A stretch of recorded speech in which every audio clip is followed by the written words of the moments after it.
the world of teaching, there are always new ideas and new methods that claim to be the best way to teach students. But the truth is, there's no universal best way, just the best fit for your classroom.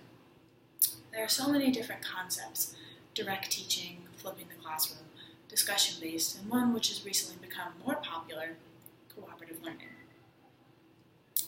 While most people associate cooperative learning with groups, it is much more than that. Cooperative learning, yes, means grouping, but these groups must work interdependently, all putting in work towards a shared goal. There are so many components and ways that we can implement cooperative learning that it would take hours to discuss them all. But for now, how about we just stick to the basics?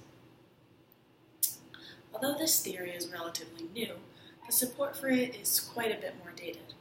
The base of evidence composed of big names like John Dewey and Piaget.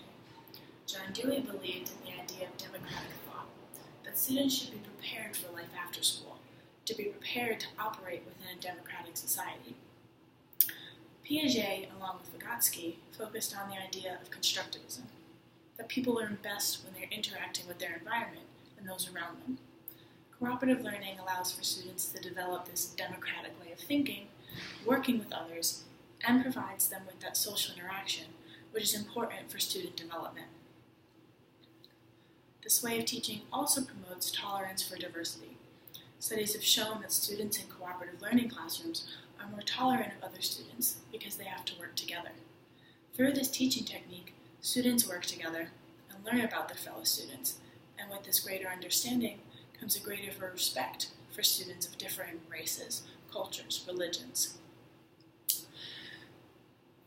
The goals of cooperative learning are quite simple: academic achievement, tolerance and acceptance of diversity, development of social skills, and aiming to create students who are self-reliant.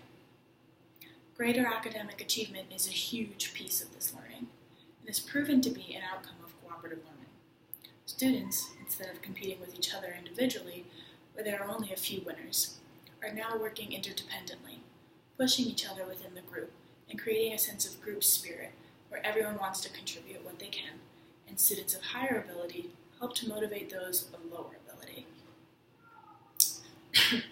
These goals are accompanied by 4 key characteristics as well. These characteristics are students working in teams to master learning outcomes, teams being made up of students with mixed ability levels, teams, when possible, including also a mix of genders, cultures, and races, and having a reward system that is oriented to both the group and the individual. These goals and characteristics, when achieved, are always going to create students who are able to work in teams, problem solve, and have a greater understanding of the people around them. When planning cooperative lessons, it's important to do so properly to make sure that students are getting out of it what you intended them to. The first step is to choose an approach. Now, it's important to note that there is no best approach. It's really dependent on what works best with your students and what lesson you're teaching. A few approaches that work well with cooperative learning include Jigsaw, where students have a home group and an expert group. Each student in the home group breaks off to an expert group where they learn something specific, and then return to the home group to educate the rest of the group on what they learned. There's also the learning together approach, which is fairly basic, but has a greater focus on debriefing and group dynamics. After the approach, it is important to make sure you are using appropriate content. Cooperative learning requires a high degree of student self-direction and initiative, so using content that is not interesting or the proper level of challenging will create a lesson that breaks down fairly quickly. With the approach and content learning, now it's time to form student teams. These teams will look different for every classroom, but it is important to do your best to create diverse groups of ability, race, cultures, the best that you can.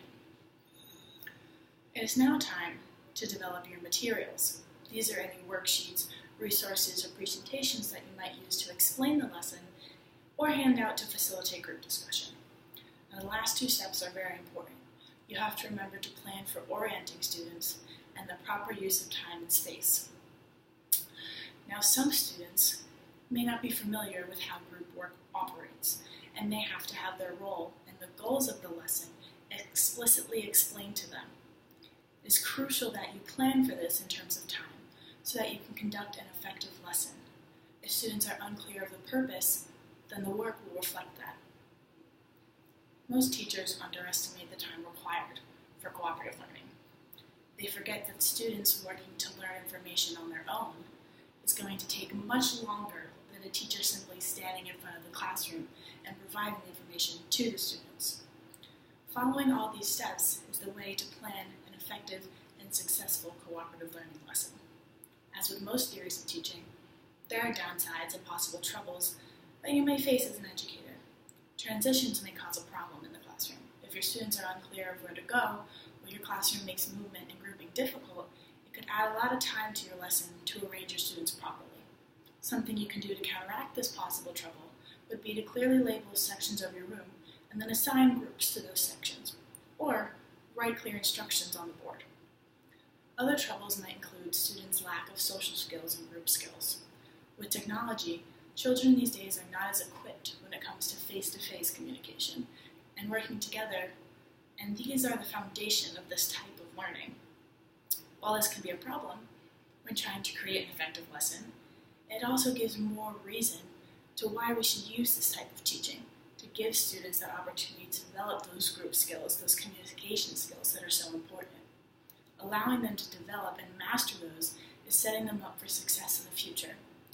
With all these teaching theories, there are pros and cons, and what works for one teacher in classroom may not work for another. But cooperative learning is a great tool for preparing students for future and for success in the classroom.